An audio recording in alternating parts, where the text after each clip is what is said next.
XDR 981 sa Dipolog numero 1 Tatak RMN.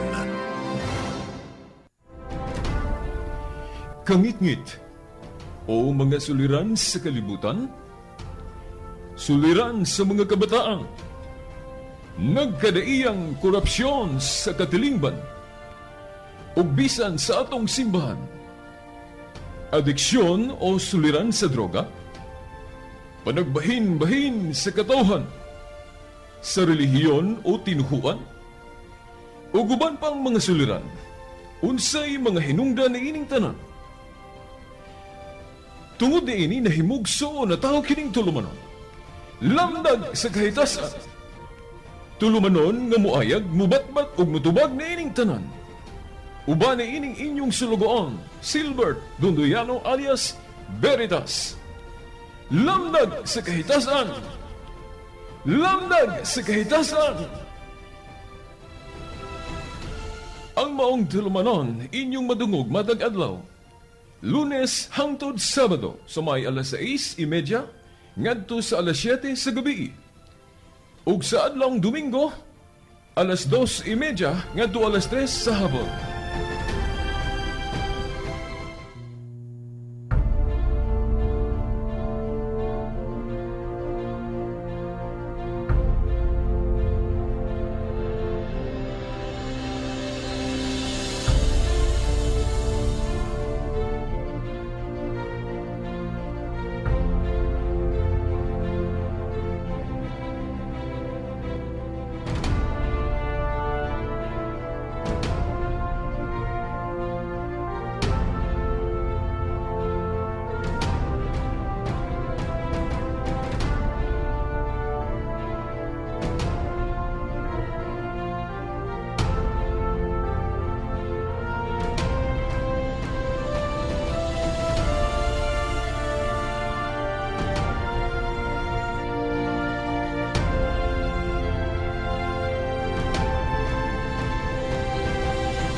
Niyan usab ang tulumanon, lamdag sa kahitasan.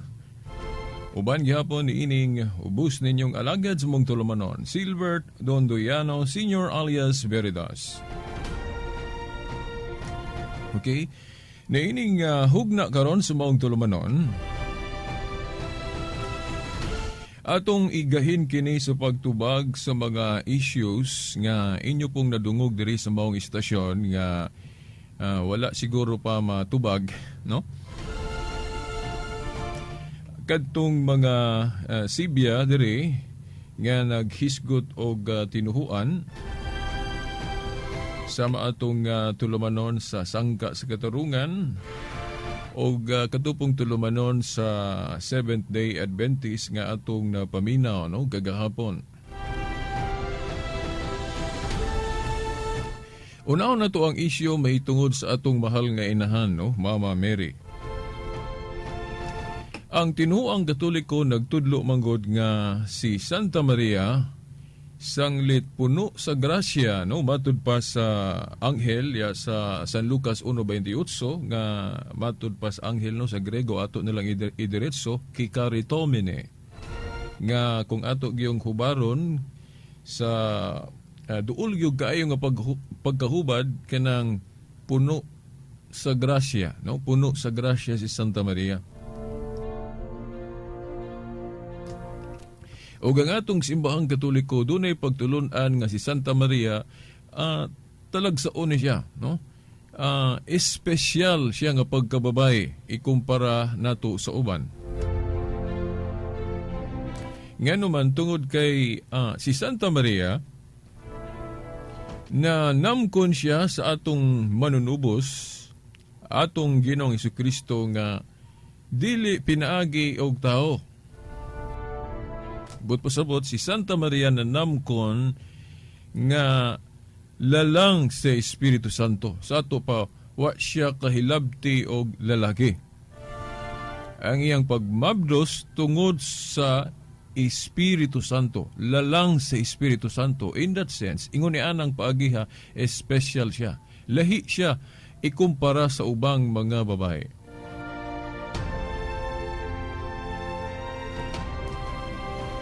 Og ang atong tinuoang Katoliko nagtudlo nga sanglit si Santa Maria mao may pakatawhan sa atong manunubos nga si Kristo.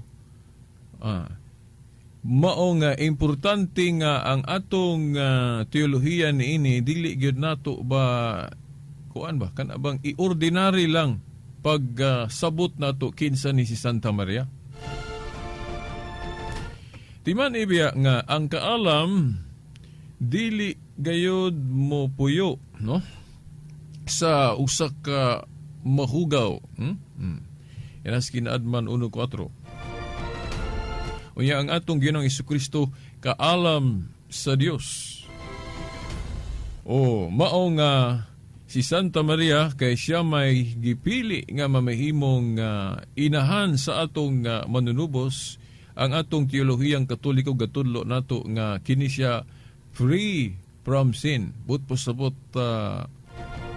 gipanamko ni siya nga kanang gitawag nato free niya ng original sin. Mao nang ang atong simbahan nanudlo nga si Santa Maria Immaculada Concepcion. Gipanamkon nga walay sala. Sa tupa clean, pure gyud ni si Santa Maria. Mao na nga pure nga dili nato ipariha si Santa Maria sa uban nga mga tao. Unya gisupak ni sa atong mga igsuong dili Katoliko, particular katong nadungog ninyo dinhi sa radyo nga sa ilang tulumanon. Ang ilang gamiton nga pahayag o sita sa Biblia, for example, kanang giingon sa Biblia nga ang bayad sa pagpakasala kamatayon, no? Roma 6:23. Okay. Si Santa Maria namatay. Okay, namatay, but pasabot naapil siya. Niya ng rule sa atong teolohiya nga pag-ingon tanan nakasala, but pasabot apil si Santa Maria. Okay. Well, atong unahon ng argumento nga tungod kay si Santa Maria namatay, although na ay mga Katoliko nga nagtuo nga si Santa Maria wala gyud moagi og kamatayon, no? Pasaka siya diretso sa langit. Apan apoy mga Katoliko nagtuo nga namatay gyud to, pero wala madugay, dantig dugay pabangon, but pasabot pareha sa atong Ginoo ba, no? Gibanhaw insigida dayon gipasaka sa langit, no? Gi-assume kini dili mo to ang mga dili Katoliko ani, pero sa tradisyon klaro kayo ni. Nya timan ana to dili biya tanang tradisyon sa mga apostoles na sulat sa Biblia, no? Kay naa sa 2 Tesalonica 2:15 ingon si San Pablo nga barog kamo nga malig-on sa mga tradisyon nga among gitudlo kaninyo pinaagi gauwali nga binaba og sa sulat. Timan ana to nga dili tanan na sulat, no? Matud pa ni Apostol Pablo.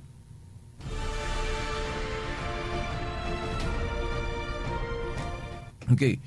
Ug niya, kung atong ubanan ng ilang argumento, basta gani tao o niya namatay, na-appeal anang general rule nga ang tanan nakasala, so pwede po din natong ingnon nga si Kristo di ay namatay man to, bot pasabot na apoy sala si Kristo.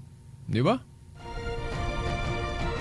Mo ni ang line of argument sa usa ka Seventh-day Evangelist nga nadungga nato ang iyang pahayag nga dili gyud kuno Immaculada Concepcion si Santa Maria. But pasabot parehas to nato si Santa Maria nga naptaptan niya ng original sin o unsa man nga sin o maaktual man. Ilarang gipareha si Santa Maria sa uban. So, but pasabot gi-appeal nila sa general rule si Santa Maria pag-ingon nga ang tanan tao nakasala. Na karon mangutana ta. Kay ang tanan tao nakasala man, wala man kay exception. Wala man kay nahigawas, timan-an biya na to, na biyay panultihon nga, for every rule there is an exception. O kay si Kristo namatay man, but pasabot na apuntoy sala. Dili. So kung muuyon sila nga si Kristo way sala, bisan namatay, kay ang gipakamatyan ni Kristo God ang ato mga kasalanan, dili iyang kaugalingong sala. So ingon ana nga mahimo di ay nga si Santa Maria pod ma-exempt ani. Ug moingon pod sila nga si Kristo ra ma-exempted ana, na exempt sa rule. Wa man pod giingon sa Biblia nga si Kristo ray na exempt sa rule. Mga igsoon, ang mga teologong Katoliko, banggiitang teologong Katoliko, na ay tudling gigamit gikan sa Biblia na apagalis daang kasabutan nga ato gyung masabot nga si Santa Maria maparihas gyud sa iyang anak nga si Kristo ang iyang sitwasyon. Nga kung exempted si Kristo anang original sin, buot pasabot kung wala gyoy sa si Kristo ma-original man o ma-actual, si Santa Maria nga kung atong tunan siya ang arka sa bag-ong kasabutan, kanang gitawag na tog New Ark of the Covenant. Isa man ang New Ark of the Covenant, kanang bag-ong sudlanan. Kay inani maguna sa daang kasabutan na putoy arka o sudlanan. Kadtong gitawag nilag Old Ark of the Covenant, no? Unsa man tong Old Ark of the Covenant o daang sudlanan, no? Kadto bang gisudlan bas papan nga bato nga napatik ang napulo kasugo sa Dios o sugo sa Dios, gibutang to sa sudlanan. Umutoy gitawag og Old Ark of the Covenant. Sa ato pa ang pulong sa Dios nga gisulat atong papan nga bato kay gisulod man sa maong sudlanan, moto nga makaingon ta nga kadtong tua sudlanan day na ipulong sa Dios na sa sulod. Unya ang fulfillment kuno ana, ang katumanan kuno ana sa bag-ong testamento, kadtong Old Ark of the Covenant o katong pulong sa Dios nga nasuwat sa papan nga bato nga gisulod sa maong sudlanan, ang katumanan kuno ana sa bag-ong kasabutan mao si Kristo ug ang iyang sudlanan nga mao si Santa Maria. Kaya nga naman, kadtong pulong nga nasulat sa papan nga bato nga gisulod sa maong sudlanan, ang katumanan atong pulong si Kristo mismo nga personal naa sa Juan 1:1 nga sa sinugdan diha na ang Dios Amahan, diha pod ang pulong. Sa man ang pulong word nga matud pa sa bersikulo 14 sa San Juan 1:14 giingon nagpakatao. Mao na nga si Kristo mao ang personal word of God. Pulong sa Dios nga usa ka persona. Unya kay ang pulong sa Dios naa man ay sudlanan parehas atong sa daang kasabutan nga ang pulong sa Dios nga napatik didto sa papan nga bato gisulod man og sudlanan na karon kay si Kristo man ang katumanan sa pulong, no? Word of God, personal word of God. So naapoy iyang sudlanan. Kinsa may iyang sudlanan? Way lain. Asa man ni sud si Kristo sa iyang pagpakatao didto sa taguangkan ni Santa Maria, no? Didto siya mikuha og kinayas pagkatao. Mao na nga ang ato mga Katoliko nga teologo nagtawag ni Santa Maria nga mao ang bag-ong arkas kasabutan. Kay ang pulong sa Dios nga si Kristo nisulod man sa taguangkan ni Santa Maria. Mao na nga si Santa Maria mao ang nahimong bag-ong arka sa kasabutan. Bag-ong arka sa kasabutan si Santa Maria. Mo bitaw diya sa atong litania, atong ilitok na og apil. Mayon tag Santa Maria, arka ka sa kasabutan. Bag-ong arka sa kasabutan. Then mayon din tag pray for us. Iampo mo kami. No? Wala ta mo ilaha nga si Santa Maria Dios. Kay nagpatabang ramanta niya og ampo. Parehas anang atong mga igsuong dili Katoliko nga magpatabang pud sa ilang pastor og ampo.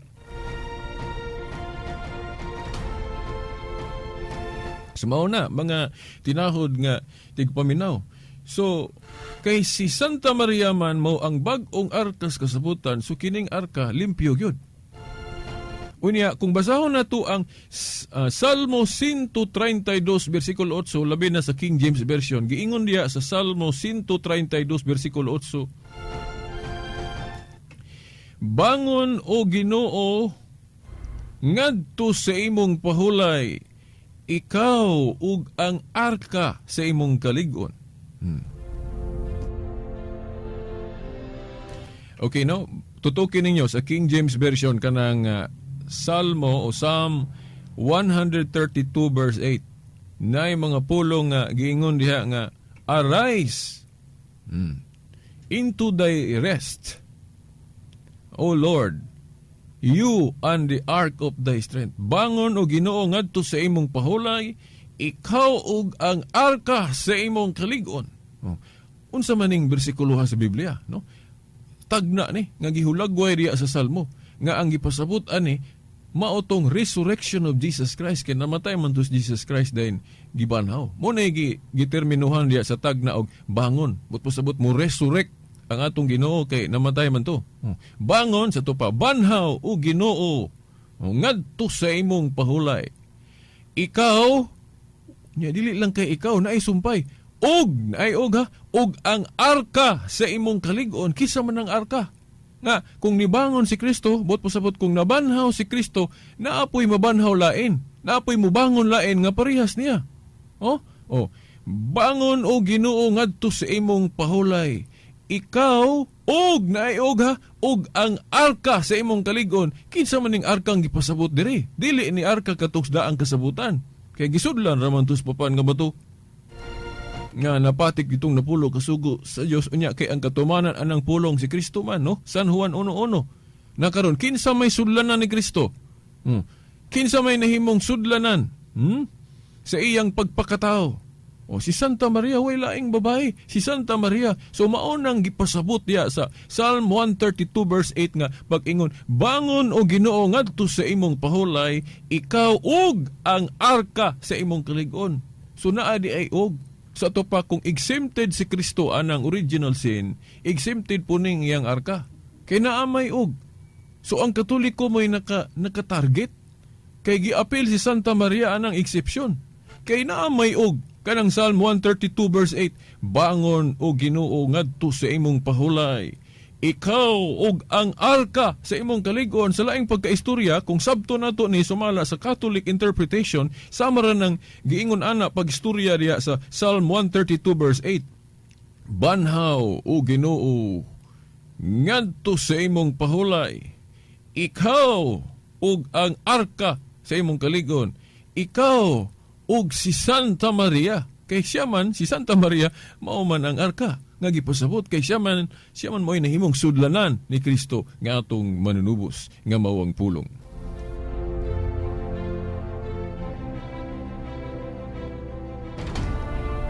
Mao na nga ang atong mga teologong Katoliko nag-ingon nga kung si Kristo exempted anang original sin, ang mahimong inahan po niya, mahimong niyang sudlanan, ang bag-ong arka, exempted po anang original sin. Unya, maingon sila nga, naaman sa Lucas 1:47, Veritas nga, si Santa Maria, nagtawag man, nag-ilaman sa Dios nga, iyang manluluwas. Si Santa Maria, gailaman og manluluwas sa Dios. But pasabot, linuwas siya. So kay linuwas siya, sa ito pa nahulog siya sa pagpakasala. Kay linuwas man siya. Unsa may tubag Katoliko ana? Tubag Katoliko ana, tinuod nga si Santa Maria linuwas. Pero ang iyang pagkaluwas, kanang gitawag nato sa theology og preventive salvation. O preventive. Kita, ang atong redemption, kita, restorative. Sa mga restorative, nahulog ta. But pasabot na taptan tag original sin. Dayon linisan tas bunyag. Og naana po tayo actual sin. Kung dako na ta na bunyag, nahugasan ta sa atong original sin og actual sin. Kita, ang atong kaluwasan, ang gitawag nag-restorative. Meaning, nahulog na kita. O nataptan na gyud sala. Then giluwas ta. Mo na gitawag og restorative redemption. Pero kung atong tun-aning pagpanubos, dunay kanang gitawag og preventive redemption. O kanang, unsa may example anang preventive redemption? Example ana kanang, for example, naayatabay. Naayatabay. Dayon, naitaw nga galakaw nga wala siya kabantay nga naayatabay dito. Dayon na siya gilingi-lingi, unsa kay iyang gilingi-lingi sa luyo o sa kilid nga wa man siya kita nga sa unahan na ay kanang tabay. nakaroon na ay nakakita niya nga, nakaingon ba nga, oy, hala, ayaw paglingi-lingi diha kay na yatabay dito sa kuan sa unahan. Mao na nga naghapit na gid siya mahulog. Unya nasinggitan siya atong nakakita nga oy pagbantay. Kinay yatabay. Naluwas ang maong tao sa pagkahulog. Nga naman. Kay kung wala pa siya ingni, wala pa gi-prevent nga mahulog siya, mahulog gid siya dito. Luwas siya sa pagkahulog pero wala gid siya mahulog. Muna gitawag og preventive. Nga naman, kay imbis mahulog siya, wala siya mahulog tagad kay naa may nakapugong. Muna gitawag preventive redemption. Naluwas siya pero wala siya mahulog. Na-prevent man, na-prevent. Pero lahi po itong nahulog yun, dayon giitsahag pisi, dayon gibira, luwas. Muna gitawag og restorative. Nahulog yun. Si Santa Maria, preventive ang iyang salvation nga naangkon. Nga naman, kay sa theology gud nga Katoliko, giplano naman guto. Nga na ay babae nga mahimong instrumento nga mataho ang atong manunubos. Unya, especially nga babae, sa to pa ikaw kunoy Dios, di imong limpyuhan daan. Kining mahimong sudlanan nga ang theology nga Katoliko paingon pa siya dito sa taguangkan sa iyang inahan, gipanagan-an na siya grace. So mo na nga at the moment sa conception niya, kinsa man tong inahan gali nga atong gituhuan sa tradisyon, inahan ni Mama Mary, si Santa Ana man siguro to kung ako malimot, no? Oo. Mao to nga paingon pa si Santa Maria sa taguangkan sa iyang inahan, ipurma pa siya dito na anay grace. Gipahigawas na siya daan sa original sin. So the moment gyud nga na sa to dito natisok to dito. Sa taguangkan ni Saint Anne, si Santa Maria limpyo na. Clean na. Nga naman, kay importante gyud nga kining sudanan limpyo kay wa man kunay mapaabot nga limpyo gikan sa usa ka sudlanan ko nung dili limpyo. Nya kay si Kristo limpyo man sa tupa ang sudlanan limpyo pod nga si Santa Maria.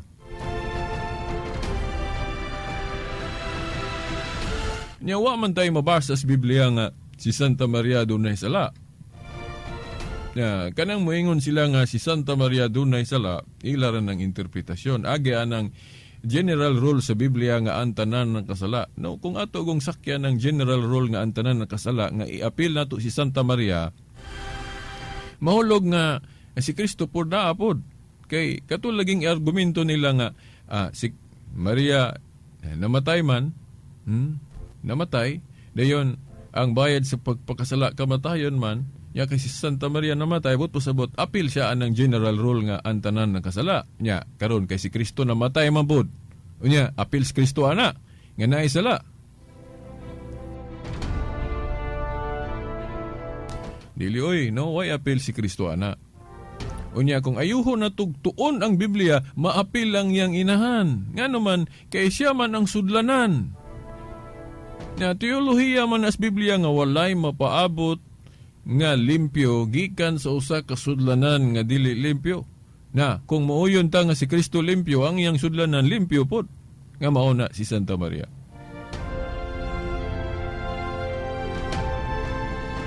So kanang ilang gamiton nga teksto nga si Santa Maria kuno apil anang general rule, tungod kay naapoy tekstos Biblia sa San Lucas 1:47 nga si Maria nag-ila og manluluwas nga mao ng Dios. Tinuod na kay linuwas man si Santa Maria. Pero sa paagi nga kanang gitawag og preventive salvation ang iyang sitwasyon sa pagkaluwas. Dili pareha sa ato kay ang ato restorative man. Nahulog kita. Nataptan kita original sin. Then gikuha diya sa bunyag. Then kung dako na pod ta bunyag original sin og actual sin gilimpyuhan, no? Umo na ang wala mahibaw sa uban na itong mga igsoon nga dili Katoliko, maunang magpataka na sila hukom na itong mga Katoliko, no, sa atong mga doktrina. Dili lang galing kay kana. Napay ubang doktrina na to nga nasinayop nila pagsabot.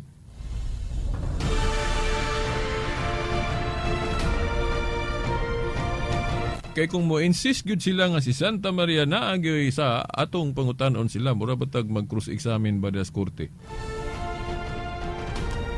Kung apil si Santa Maria sa nianang general rule nga ang tanan nakasala, pangitay kuno tag bersikulos Biblia nga si Santa Maria nakasala. Litra por litra, kay mahilig magyun sila litra por litra. Asa mabasa sa Biblia nga si Santa Maria dunay sala.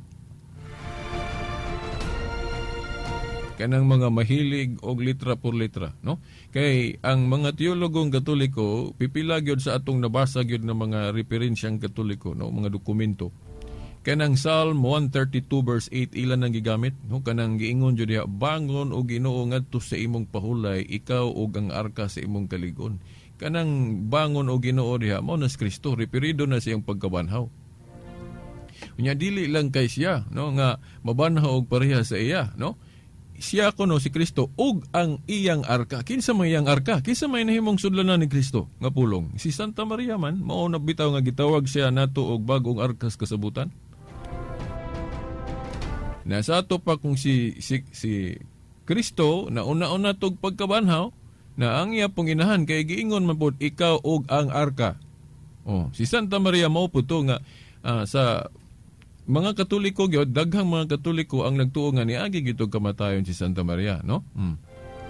Pero wa magdugay ra pod na peras ni Kristo gipabangon then gipasaka sa langit, gipakayab mo nang gitawag og the Assumption of the Blessed Virgin Mary. Dili na mabasa sa Biblia litra por litra, pero Katoliko ray makabaluan na kay gigiyahan man siya sa Espiritu Santo. Dili ra ba tanang mga tinuod na sulat sa Biblia, no? 2 Tesalonica 2:15, Juan 21:25. Nga ningon si Juan dili tanan na sulat. So kadtong wala na masulat sa Biblia, ang kahibaluan na Katoliko ra, no? Ano man, kay siya man ang tinuod nga simbahan.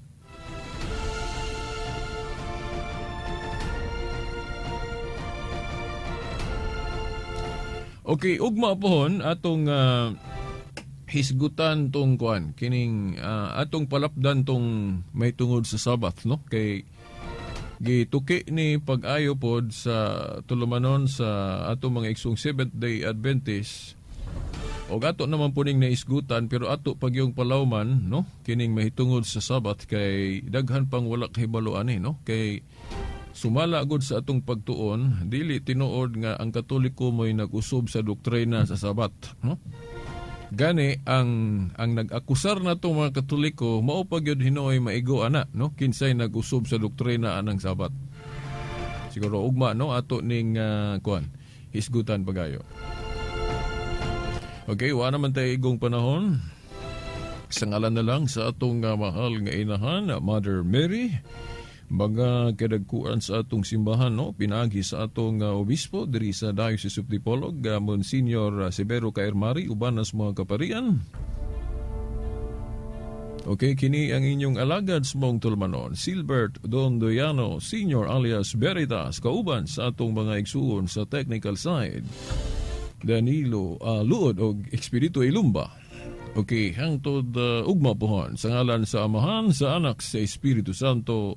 Amen. Kangit-ngit o mga suliran sa kalibutan, suliran sa mga kabataan, nagkadaiyang korupsyon sa katilingban, ug bisan sa atong simbahan, adiksyon o suliran sa droga, panagbahin-bahin sa katawhan, sa relihiyon o tinuhuan, o guban pang mga suliran, unsay mga hinungdan ni ining tanan. Tungod ni ini nahimugso na tao kining tulumanon, lamdag sa kahitasan, tulumanon nga muayag, mubatbat o mutubag ni ining tanan. Uban ni ining inyong sulugoon, Silbert Dondoyano alias Veritas. Lamdag sa kahitasan! Lamdag sa kahitasan! Ang maong tulumanon, inyong madungog matag adlaw. Lunes hangtod Sabado, sa may alas 6:30, ngadto sa alas 7 sa gabi. Ug sa adlawng Domingo, alas 2:30, ngadto alas 3 sa hapon.